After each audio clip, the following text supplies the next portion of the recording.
Idaho Statesman newspaper is reporting that the suspect in those horrific 2022 killings of 4 University of Idaho students has just accepted a plea deal. Let's get right to CNN's Jean Casarez, also joining us, Laura Coates. Jean, first to you.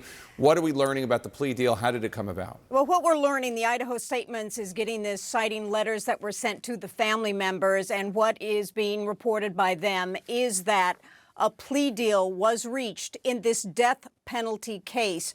You know, I've covered this case from the beginning in Pennsylvania, and as the evidence and the discovery kept going back and forth and the pretrial motions kept being heard and the orders were issued, any defense that Kohberger had was wedged away bit by bit by bit. And the final blow really came this last week when just days ago the order came down that he would not be able to have any alternate perpetrators, because the defense had said, we know of some possible suspects that we want to bring in this case that are the actual ones that did it. And the judge said, no, it is wild speculation if you believe that these people committed the crimes against these 4 victims.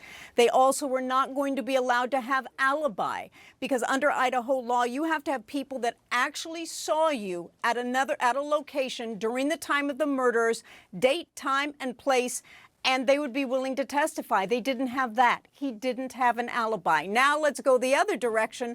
The prosecution had DNA that a lab said was a conclusive match to Bryan Kohberger on this knife sheath. No knife, but a knife sheath that was found next to the body. The statistical match of DNA next to the body of one of the victims. That was the star evidence for the prosecution, no question about it. But Jake, I want to say that I have covered many, many death penalty trials of high-profile defendants, and my gut told me this was going to happen, because a way to save your life is to plead guilty, because this is Idaho. If he had been found guilty because of all of this prosecution evidence and the lack of defense, the lack of reasonable doubt, it would have gone to the death penalty phase. And this is Idaho. And I believe that they would have sentenced him to death. And I did some digital pieces recently about all the high-profile defendants that did have deals. BTK, the serial killer out of Wichita, Kansas, he copped a plea deal. But there will be a sentencing hearing, Jake, and it will be big. And if they do what they've done in other high-profile cases, it will be a mini trial, because the community of Moscow is going to want to know why he did it. And now we don't have to say he's innocent until proven guilty, because per the Idaho Statements, he is agreeing to plead guilty. And the community deserves to know why, because there's no motive here. No motive. And in pretrial hearings, I heard that he did not have any direct connection to any of the victims. So, Laura, Jean just explained why it would be that the defendant might agree to such a plea deal to save his life. Are you surprised, given what Jean just laid out in terms of the evidence against him and also the law in Idaho that doesn't sound like it's very hospitable to presenting any sort of defense? Are you surprised that the state would go along with the plea deal? Well, I have to tell you, there's always the uncertainty of a conviction, even in spite of the overwhelming evidence that Jean has been meticulously following. And of course, this defendant had no more road. He had no alibi defense that was possible. He couldn't call anyone to support it. He had no alternate perpetrators. In fact, the people that he named as potential suspects had submitted their own DNA and the like, and had been, essentially excluded from this case. You have him without any other recourse, and it's such an ironic statement that somebody who will plead guilty to murder is very concerned about saving his own life. There's an irony in, of course, that. But it's not just because Idaho is not hospitable to defendants. It's because there are requirements that must be met in order to ensure that you are not spinning a juror's wheels, you're not draining the public's resources, and that there actually is a viable reason, that you're not just naming somebody, hoping that speculation will rule the day and that injustice may occur. But in any event, to Jean's bigger point here as well, Jake, the frustration of the Moscow community, the sadness, the profound tragedy.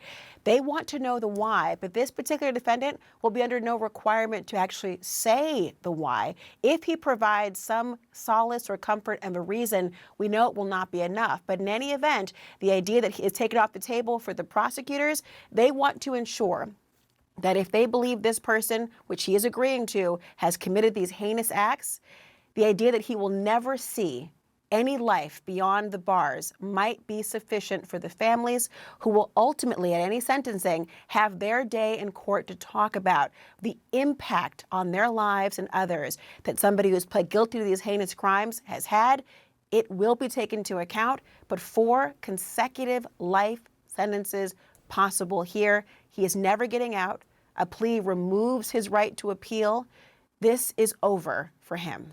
And Gene, CNN can now independently confirm this plea deal. And I just want to take a second to note the names of the victims in this case. Madison Muggan, Kaylee Gonclaves, Zaina Kernodle, Ethan Chapin. These murders were in 2022. You've closely covered how this case has unfolded and the impact on the families. What can you tell us about them? And if I mispronounced any of those names, please feel free to correct me. Of course, Madison Mogen, Kaylee Goncalves, Zaina Kernodle, and Ethan Chapin.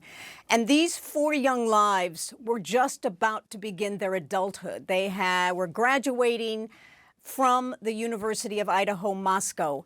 And these families wanted justice. They wanted to go to the trial. Mr. Goncalves has said on our air that he was for the death penalty, that he believed that that was just in this case. But you had asked the question about the prosecution. Would they agree with this? The cost factor to this trial was going to be huge.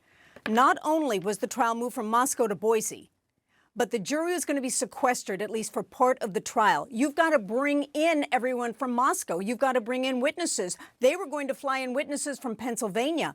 And who would bear the cost of this entirety? Moscow, the very small community of Moscow and Latah County. And I think that that is something that everyone, except the victims' families, I don't believe that they would be for this, would be for. But one last thing, the judge in one of the final pretrial hearings looked at the defense and said, I want your paperwork on any final best offer that you receive. I knew exactly what he was talking about. I couldn't believe he said it in open court.